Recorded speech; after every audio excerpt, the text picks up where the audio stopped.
bendiga, nuevamente estamos con ustedes para este día viernes.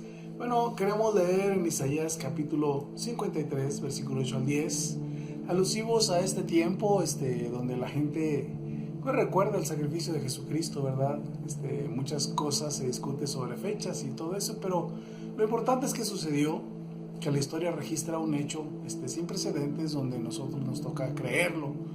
Vamos a leer Isaías 53, dice: ¿Quién ha creído a nuestro anuncio y sobre quién se ha manifestado el brazo de Jehová? Y subirá cual renuevo delante de él como raíz de tierra seca. No hay parecer en él ni hermosura, le veremos más inatractivo para que le deseemos. Despreciado y desechado entre los hombres, varón de dolores, experimentado en quebrantos, y como que escondimos de él el rostro, fue menospreciado y no lo estimamos. Ciertamente llevó él nuestras enfermedades y sufrió nuestros dolores, y nosotros le tuvimos por azotado, por herido de Dios y abatido. Mas él herido fue por nuestras rebeliones, molido por nuestros pecados, el castigo de nuestra paz fue sobre él, y por su llaga hemos sido nosotros curados. Todos nosotros nos descarriamos como ovejas, cada cual se apartó por su camino, mas Jehová cargó en él el pecado de todos nosotros. Angustiado él y afligido no abrió su boca, como cordero fue llevado al matadero, y como oveja delante de sus trasquiladores enmudeció y no abrió su boca. Por cárcel y por juicio fue quitado, y su generación, ¿quién la contará? Porque fue cortado de la tierra de los vivientes, por la rebelión de mi pueblo fue herido. Qué pasaje tan espectacular, tan tremendo, ¿verdad? Porque nos habla acerca de la obra de Jesucristo y nos da las razones por cuál esa obra se tuvo que realizar, se tuvo que llevar a cabo. La obra de Cristo es la obra del siervo sufriente y se da por motivo de la condición del hombre. O sea que el Mesías no era un líder revolucionario, no era alguien extrafalario, él era el Hijo de Dios, era Dios hombre, y viene por la condición que el hombre tiene, ¿verdad? Que el hombre había adquirido desde Adán. Dios tenía que poner remedio a la situación. El hombre, desde Adán, decide ejercer su libre albedrío. Y esto es algo que nosotros todos tenemos, ¿verdad? Una capacidad de tomar decisiones, una capacidad moral, de que cada uno de nosotros decida lo que debe hacer con su vida. Dios nos hizo a su imagen y semejanza, claro que no en eternidad, no en omnipotencia, pero sí con la capacidad moral de tomar decisiones, de crear, de tener una capacidad, ¿verdad? Para administrar, para gobernar. Pero fuera de Dios, todo se degradó, todo se vino abajo. Entonces aquí lo que sucede es que el hombre toma la decisión de caminar sin Dios, de tomar decisiones voluntarias, donde él iba a tener la oportunidad de ejercer su libre albedrío, su voluntad, la ejerció mal. Decide caminar sin Dios, y su estado, bueno, tiene ahora una diferencia con Dios, no lleva la misma armonía que tenía antes de que el hombre tomara esas decisiones, ¿verdad? En esta condición se necesita un camino para volver a la comunión con Dios. La condición en el hombre, en esa vida, era triste. Alguien tenía que pagar la deuda del hombre, alguien tenía que reconstruir, alguien tenía que restaurar la condición que el hombre había alcanzado, que el hombre había decidido para sí mismo. Y Dios establece los sacrificios para que el hombre pueda pagar su deuda, para que pueda cubrir su transgresión, para que los hombres puedan ellos acercarse a Dios, ¿verdad? Nuevamente. Hay un pacto que Dios hace. El primer pacto, Dios establece víctimas, donde el hombre tenía que ofrecer una vida por su vida, y esas víctimas tenían que ser sacrificadas. La sangre era como una expiación para cubrir todo el pecado. La sangre era la vida misma, era vida por vida, y el hombre tenía la oportunidad entonces de esa manera reconciliarse con Dios a través de los sacrificios, de los carneros, de los borregos, ¿verdad? De algunas maneras que Dios establece de cómo el hombre se tenía que acercar a él. Pero nos vamos a dar cuenta que esa ofrenda tenía sus requisitos. Cada sacrificio que se hacía para expiar, para limpiar, para cubrir pecados, transgresiones y reconciliar al hombre con Dios estaba requisitada por Dios, no era a la ligera ni como el hombre quisiera. Y no solamente era lo externo, sino que también en lo interno de su corazón el hombre necesitaba sentir pena tener reconocimiento de que había maldad y que había ofendido a Dios, que había hecho mal contra Dios, y de esa manera el hombre ahora tenía la oportunidad de reconciliarse nuevamente con Dios. Entonces Dios hace un convenio, ¿verdad?, a través de sacrificios, y el hombre nuevamente vuelve a esa comunión, a esa reconciliación con Dios. En esos sacrificios, en ese convenio que el hombre hace, en ese pacto con Dios, o que Dios más bien toma la iniciativa, la sangre era la clave, porque la Biblia establece que la vida está en la sangre. Así es que Dios lo establece de esa manera. Era la única manera aceptable, ¿verdad?, que se derramara sangre donde estaba la vida para poder liberar la vida de aquellos por los cuales se hacía el sacrificio. En este caso era la humanidad, los hombres, ¿verdad?, que tomaban ese convenio, ese pacto con Dios de hacerlo de esa manera, de reconciliarse, de volver otra vez a esa relación con Dios. Tenía que hacerse continuamente una y otra vez. Era lo único que había, o sea, con todos los requisitos que se establecían. Si algún requisito no estaba bien, pues tampoco era aceptable. Entonces, Cristo viene por la situación que era muy difícil para el hombre, que se pagara el precio de su deuda. Jesucristo viene como el Cordero Universal, viene a quitar los pecados de la humanidad.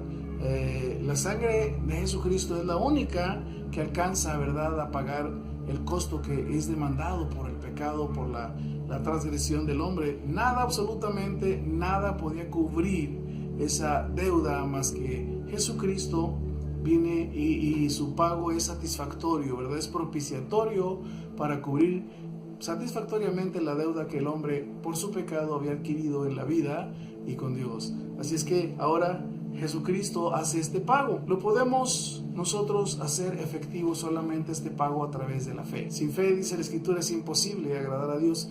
Es tan sencillo que por eso se ha hecho tan complicado. La gente dice, y nada más creyendo, exactamente, solamente creyendo el hombre puede adquirir, ¿verdad?, el efecto, los resultados de ese pago, ¿verdad?, de Jesucristo, de esa sangre derramada, de la expiación, de la redención que Jesucristo hace, de ese pago que hace para poder liberarnos, comprarnos. Jesucristo lo hace.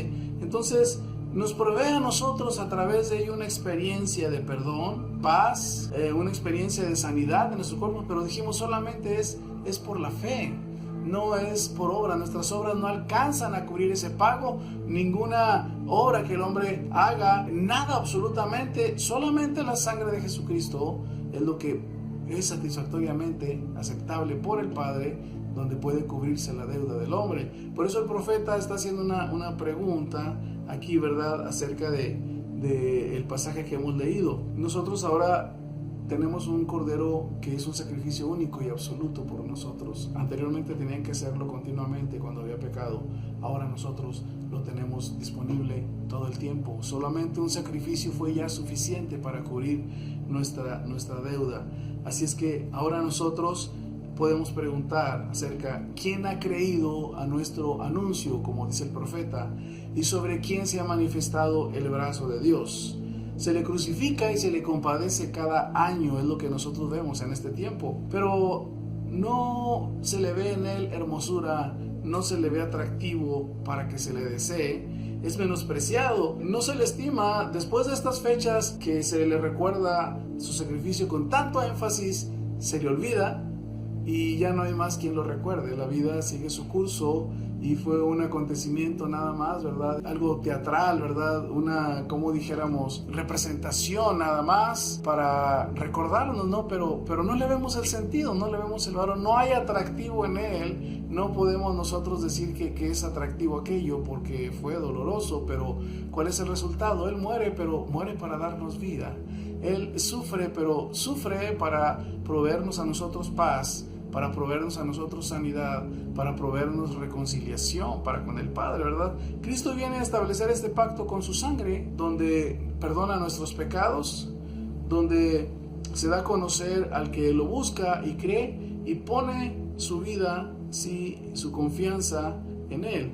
Así es que es muy importante que cada uno de nosotros le conozca. Al regresar a nuestras vidas, al venir a ser morada de nosotros, vivifica nuestro espíritu, nos da una experiencia única en nosotros al ser perdonados, al confesar nuestros pecados. Dice la Biblia que si confesamos nuestros pecados, Él es fiel y justo para perdonarnos y limpiarnos de toda maldad. Nos da una posición donde nosotros podemos ahora tener su presencia, donde nosotros podemos tener ahora esa paz.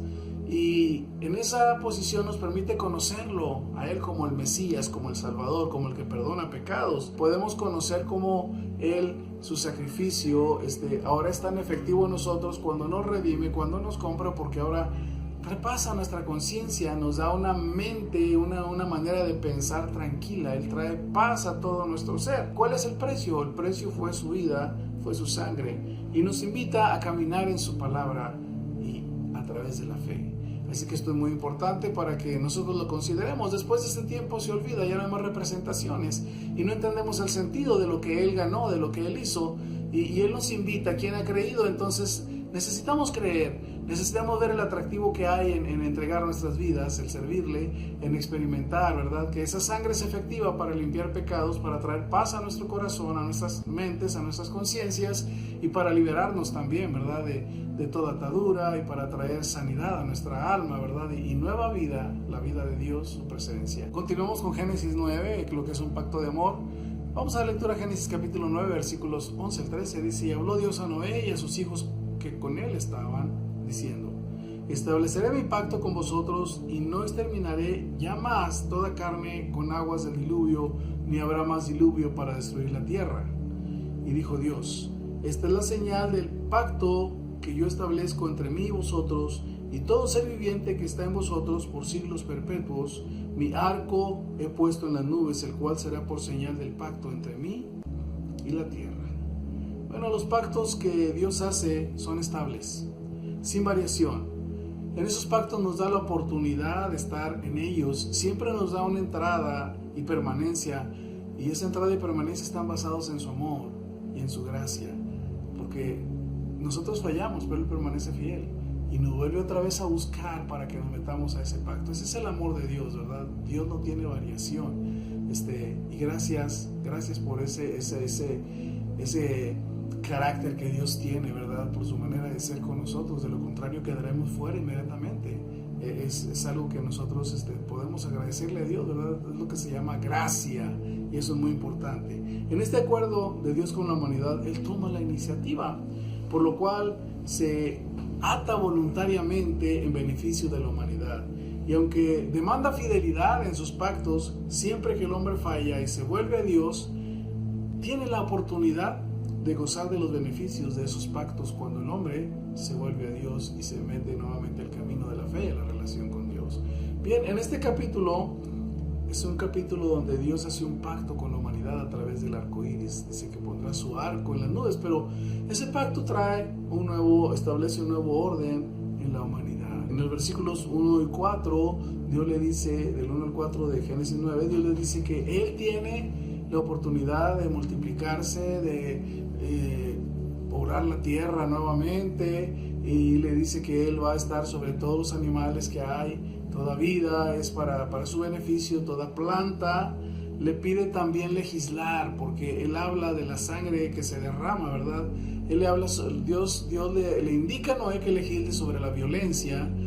Ahora le da la capacidad de administrar y de ejercer también una administración, legislación, unas leyes.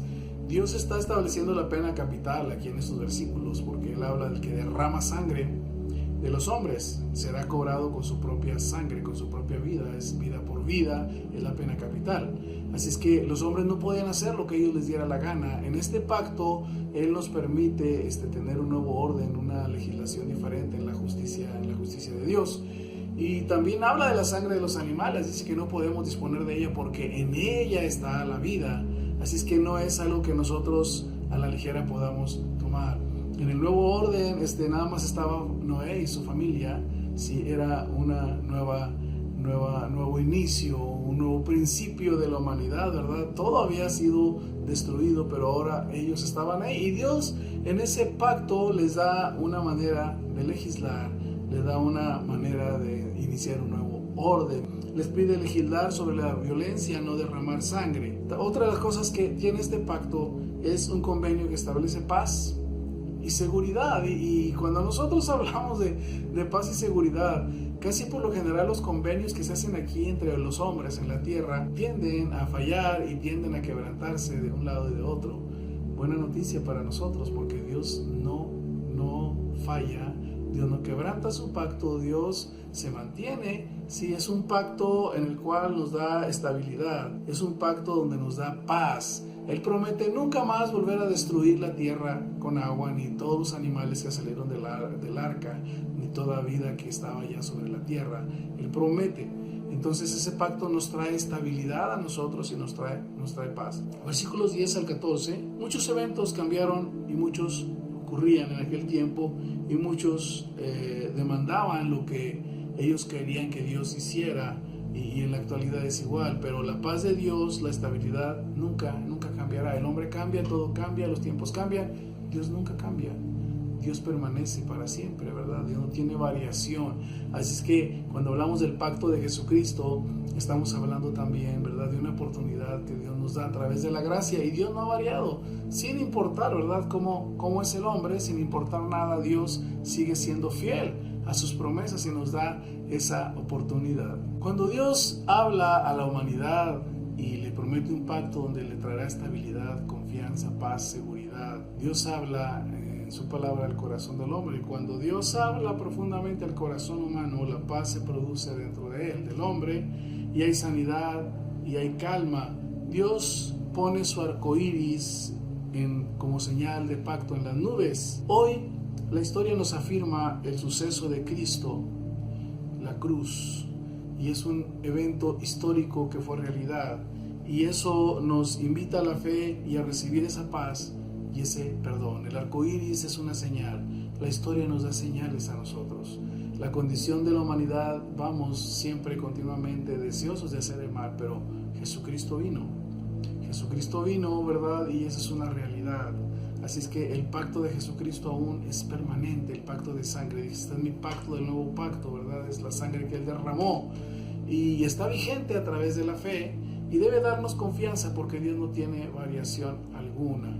En el capítulo 9, otra de las cosas que hay, lo primero que vemos en el pacto de Dios, lo primero que nos damos cuenta es que es un nuevo orden. Lo segundo es que Dios establece un convenio, establece paz y seguridad, nos da un pacto, sí, que nos trae estabilidad, sí. Dios promete y es estable en sus promesas. En tercer lugar, nosotros nos vamos a dar cuenta que es un pacto 100% de gracia. En los versículos 8 del capítulo 6 de Génesis dice que Noé halló gracia ante los ojos de Dios. En Hebreos capítulo 11 versículo 7 la Biblia se refiere a Noé como un hombre de fe, por lo que halló gracia ante Dios. Y cuando hablamos de la gracia de Dios y de la fe, no estamos hablando de cómo somos, de cómo nos vemos aquí, sino de cómo nos ve Dios a través de la fe. Y Dios inicia una obra en nosotros, y Noé tuvo sus errores. O sea, esto nos habla de la humanidad. La última parte de este capítulo 9 hay un error de Noé. Dice que se puso a plantar una viña y luego se embriagó, y por ahí tuvo un incidente con su hijo y lo maldijo, y eso trajo tristeza a la familia, pero esa es la humanidad de Noé. Más sin embargo, en Hebreos nos dice que fue un hombre de fe, y eso es lo que cuenta, ¿verdad? Tal vez se pueden cometer errores, pero el asunto no es cómo somos, sino cómo nos ve Dios. Y Dios nos ve a través de la fe, a través de la gracia. Es que hay esperanza en ese nuevo pacto para nosotros. Esto habla, versículos 18 al 29, esto habla de un ser humano como Noé. Dios le da una oportunidad de tener una vida de paz, de estabilidad, cuando se centra en las promesas, y nos pide centrarnos en Cristo, a nosotros, en sus promesas, en su obra, en la cruz, en el Calvario, donde Él pagó nuestros pecados, donde Él fue, sí, crucificado por nosotros. Así es que si vamos a ver nuestra humanidad, nos salimos de la gracia. Nuestra humanidad nos lleva nuevamente, ¿verdad?, a la fe, y que Dios nos vea a través del sacrificio de Cristo para que alcancemos nosotros aceptación, ¿verdad? ¿Qué hemos hecho? Lo único que hemos hecho es creer, ¿verdad? Creerle a Dios y rendirnos, creer a su palabra y empezar a entregarle aquellas cosas que Él nos pide en su palabra, y esto es por amor, porque su gracia nos habla de su amor. Recibimos de Él el perdón, y aquí en Noé la Biblia lo declara como un hombre de fe. Tenía estas partes negativas de que él se emborrachó, pero aquí lo importante es que él en la historia bíblica queda como un hombre de fe que le creyó a Dios y eso trajo salvación a su familia. Y es un ser humano que se equivoca, pero nuevamente podemos leer lo que dice en Génesis 6:8. Y Noé halló gracia ante los ojos de Dios. La Escritura nos dice, sí, a todos nosotros, que Cristo en sus promesas en la cruz del Calvario pagó por nosotros y nos da la oportunidad. La Escritura dice que cuando iniciamos una relación con Dios, nos libera para vivir y podamos nosotros administrar justicia, ¿verdad? El hombre queda capacitado para administrar justicia, no la justicia nuestra, sino la justicia de Dios, que es muy diferente. Y eso es lo que nos hace, ¿verdad?, justos a través de la fe, y eso es lo que nos hace tener una perspectiva diferente con toda nuestra humanidad. Cristo establece un pacto nuevo a través de su sangre, donde nos ofrece el perdón de pecados, nos ofrece vida a nuestro espíritu a través de la regeneración, lo que es el nuevo nacimiento. Él promete cambiar nuestros corazones y poner su espíritu en nuestras vidas, poner su vida en nosotros. Aceptar a Cristo en el perdón de nuestros pecados y rendir nuestras vidas a Él nos da paz, estabilidad, habilidad de ejercer su justicia y libertad. Es un momento entonces de hacer una decisión para entregar su vida a Cristo. Usted lo decide, pero hay un pacto del cual Dios no se ha retractado, que trae estabilidad, trae paz y trae libertad y capacidad para vivir en su justicia y ejercer su justicia delante de Él. El Señor le bendiga abundantemente y pues estos días, más que recordar lo que se le hizo a Cristo, su sufrimiento, entreguemos nuestras vidas y hagamos que su sacrificio tenga valor y validez. Dios le bendiga. Ahora que la gracia de nuestro Señor Jesucristo, el amor de Dios y la participación de su Santo Espíritu sean con cada uno de ustedes. Que el Señor les bendiga abundantemente. Dios le bendiga.